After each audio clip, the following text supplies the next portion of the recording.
অবশ্য ইহুদিদের কিতাবে ধর্মগ্রন্থে এই ধরনের কিছু ঘটনা আছে, সে ঘটনাগুলি অতিরঞ্জিত। আল্লাহ তাআলা ওহীর মাধ্যমে তার নবীকে দুনিয়ার ইতিহাস জানাইছেন। ফেরাউনের কথা, নমরুদের কথা, আদম আলাইহিস সালামের কথা, নূহ আলাইহিস সালামের কথা জানিয়েছেন।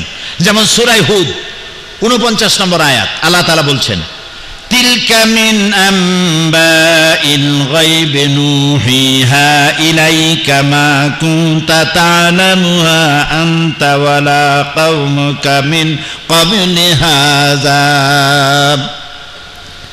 এ হচ্ছে সব অজ্ঞাত ঘটনাবলী যা আপনি জানতেন না। আমি ওহীর মাধ্যমে আপনাকে এই ঘটনাবলী জানাচ্ছি, অতীতের জাতিসমূহের ইতিহাস আপনাকে জানাচ্ছি। সূরা ইউসুফে ইউসুফ আলাইহিস সালামের ঘটনা বর্ণনা করে সূরা ইউসুফের 102 নম্বর আয়াতে আল্লাহ তাআলা বলছেন, যালিকা মিন আম্বাইল গায়বি নূহিহি ইলাইকা ওয়া মা কুনতা লাদাইহিম ইয আজমাউ আমরাহুম ওয়া হুম ইয়ামকুরুন। এটা হলো সেই অজ্ঞাত ঘটনা যা ওহীর মাধ্যমে আমি আপনাকে জানাইছি, অথচ ইউসুফ আলাইহিস সালামের ভাইয়েরা যখন তাকে কুয়ার মধ্যে ফেলে দিতেছিল, যখন ষড়যন্ত্র করেছিল, আপনি তার কাছে ছিলেন না, আপনি তো জানতেন না। আমি ওহীর মাধ্যমে সে ঘটনা আপনাকে জানাইছি। মূসা আলাইহিস সালামের ঘটনা বলে আল্লাহ তাআলা বলছেন সূরা কাসাসের 44 নম্বর আয়াতে, ওয়ামা কুনতা বিজানিবিল গারবি ইয কাদাইনা ইলা মূসাল আমরা ওয়ামা কুনতা মিনাশ শাহিদিন। সিনাই পর্বতের পশ্চিম প্রান্তে মূসাকে আমি যখন ওহী দিয়েছিলাম, ওহীর মাধ্যমে নির্দেশ দিয়েছিলাম, আপনি সেখানে উপস্থিত ছিলেন না। আমি ওহীর মাধ্যমে সে ঘটনা বলি আপনাকে অবহিত করছি। সূরা তাহার 99 নম্বর আয়াতে আল্লাহ তাআলা বলছেন, কাযালিকা নাকুসসু আলাইকা মিন আম্বাই মা ক্বাদ সাবাকা ওয়া ক্বাদ আতাইনাকা মিন লাদুন্না যিকরা। এভাবেই আমি আপনার কাছে অতীতের ইতিহাসগুলি আমি আপনাকে বর্ণনা করেছি, নিজের থেকে উপদেশনামা আপনাকে জানাই দিয়েছি। কোরআনের মুজিজা হচ্ছে এখানেই যে বিজ্ঞান যে কথাগুলি, একটা ঐতিহাসিক ঘটনা আল্লাহ তাআলা তার রাসূলকে ওহীর মাধ্যমে জানালেন। আর বিজ্ঞান যত কথা বলেছে, বিজ্ঞানের কথাগুলি যে অনেক আগে, যে যুগে বিজ্ঞান ছিল না, সেই যুগের কোরআনে বিজ্ঞানের তথ্যগুলি যে সঠিকভাবে পরিবেশন করেছে আল্লাহ তাআলা, সেই কথাগুলি এখন আপনাদেরকে জানানো হচ্ছে। বৈজ্ঞানিকরা বহু পরিশ্রম করে, বহু মেধা খরচ করে, বহু টাকা পয়সা করে যে জিনিস আবিষ্কার করছে, কোরআন আজ থেকে ১৫০০ বছর আগে ওহীর মাধ্যমে নবী করিম সাল্লাল্লাহু আলাইহি সাল্লামকে তা জানিয়ে দিয়েছেন। ১৬৬৫ খ্রিস্টাব্দে স্যার আইজাক নিউটন মাধ্যাকর্ষণ শক্তি, ল অফ গ্র্যাভিটেশন তিনি আবিষ্কার করেছেন। আপেল গাছের থেকে ছিঁড়ে নিচে পড়লো কেন, উপরে গেল না কেন? এর থেকে ল অফ গ্র্যাভিটেশন তৈরি করলেন, তিনি মাধ্যাকর্ষণ শক্তি আবিষ্কার করলেন।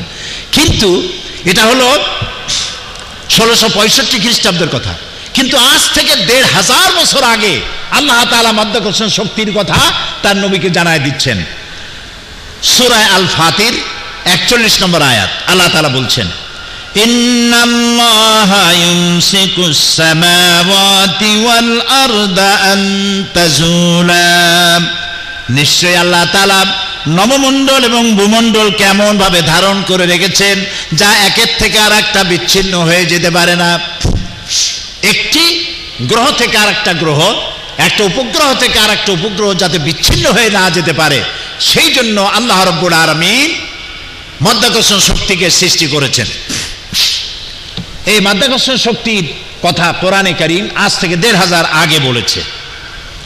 চন্দ্র সূর্যের ব্যাপারে, সৌরলোকের সবকিছুই যে ঘুরছে, এইটা বিজ্ঞান জানতো না। মানুষের ধারণা ছিল, কেউ বলছে যে সূর্য ঘোরে, আপনারা জানেন বিজ্ঞানীরা, কেউ বলেছে সূর্য ঘোরে, কেউ কয় চন্দ্র ঘোরে, কেউ কয় পৃথিবী ঘোরে, কেউ কয় আমরাও ঘুরি। এখন আসলে কে ঘোরে, চন্দ্র ঘোরে না সূর্য ঘোরে, এ কথা কে বলে দিতে পারবে বলেন তো দেখি? আল্লাহ রাব্বুল আলামিন। সূরা ইয়াসিন আল্লাহ তাআলা বলছেন, লাশ-শামসু ইয়ানবাগি লাহা আন তুদরিকাল কমারা ওয়ালাল-লাইলু সাবিকুন নাহার ওয়া কুল্লুন ফি ফালাকিন ইয়াসবাহুন। আল্লাহ রাব্বুল আলামিন বলেন, সূর্য চন্দ্রকে অতিক্রম করতে পারে না, চন্দ্র সূর্যকে অতিক্রম করতে পারে না, রাত দিনের মধ্যে প্রবেশ করতে পারে না, দিন রাতের মধ্যে প্রবেশ করতে পারে না। এসব কিছু আল্লাহ রাব্বুল আলামিন নিয়ন্ত্রণ করছেন। ওয়া কুল্লুন ফি ফালাকিন ইয়াসবাহুন, আর মহাশূন্যে যা কিছু আছে সব কিছুই ঘুরছে। ওয়া কুল্লুন ফি ফালাকিন ইয়াসবাহুন, যা কিছু মহাশূন্যে। আমরা কোথায় আছি? এটা কোথায় আছে? পৃথিবীটা কোথায় বলেন? মহাশূন্যের উপরে। পৃথিবীটা মহাশূন্যের উপরে। সূর্য ঘোরে, চন্দ্র ঘোরে, পৃথিবী ঘোরে, সব ঘুরছে। ওয়া কুল্লুন ফি ফালাকিন ইয়াসবাহুন। Activity is life, inactivity is death. যতদিন পর্যন্ত এই ঘূর্ণায়মান চক্রের আবর্তন চলতে থাকবে ততদিন পৃথিবী থাকবে।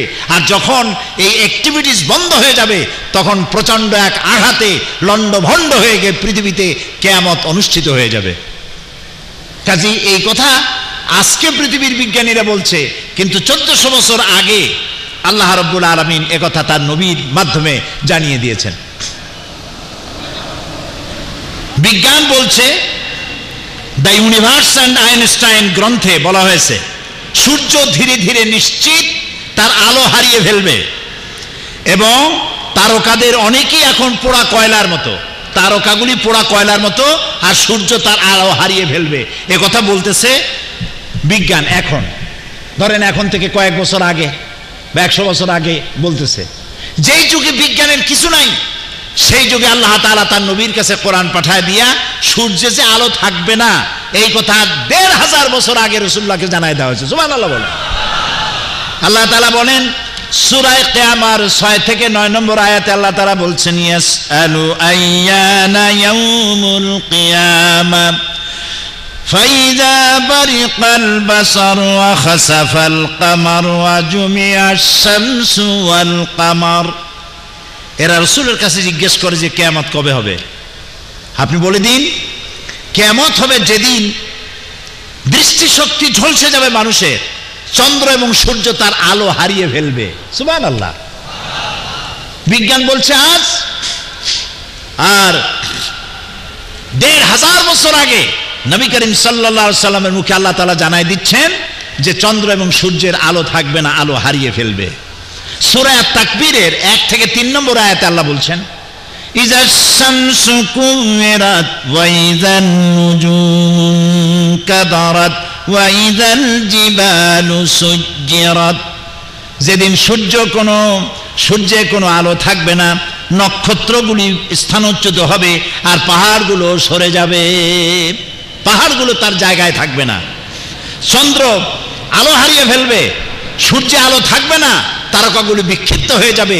1500 বছর আগে আল্লাহ তাআলা এই কথাগুলি জানিয়ে দিয়েছেন। বিজ্ঞানীদের মতে প্রকৃতির সমস্ত প্রক্রিয়া একদিন স্তব্ধ হয়ে যাবে, কিছু থাকবে না। বিজ্ঞানীরা বলছে এই প্রকৃতি একদিন স্তব্ধ হয়ে যাবে, কিছুই থাকবে না। এই কথা বিজ্ঞান অনুভব করছে আজ, কিন্তু 1500 বছর আগে সূরা আর-রহমানে আল্লাহ তাআলা বলছেন, কুল্লু মান আলাইহা ফানি ওয়া ইয়াবকা ওয়াজহু রাব্বিকা যুল জালালি ওয়াল ইকরাম। বিশ্বে যা কিছু আছে সবই ধ্বংসশীল, কিচ্ছু থাকবে না, একমাত্র থাকবেন প্রতিপালক, অবশ্যই থাকবেন যিনি মহিয়ান গরিয়ান, আল্লাহ ছাড়া কিছুই থাকবে না, সব ধ্বংস হয়ে যাবে। প্রিয় ভাই সব, এ ধরনের বহু কিছু বিজ্ঞান পরে বলেছে, কোরআন বলেছে সবকিছু আগে। সেজন্য আমি বলি, কোরআন বিজ্ঞান যত বেশি আবিষ্কার করবে কোরআন বোঝা তত সহজ হবে। সুবহানাল্লাহ বলে। দেখুন, উদ্ভিদ বিজ্ঞান, বর্তমান বিজ্ঞানীরা উদ্ভিদ সম্পর্কে গবেষণা চালিয়ে এই সিদ্ধান্তে উপনীত হয়েছে যে প্রকৃতির মধ্যে মানুষ সহ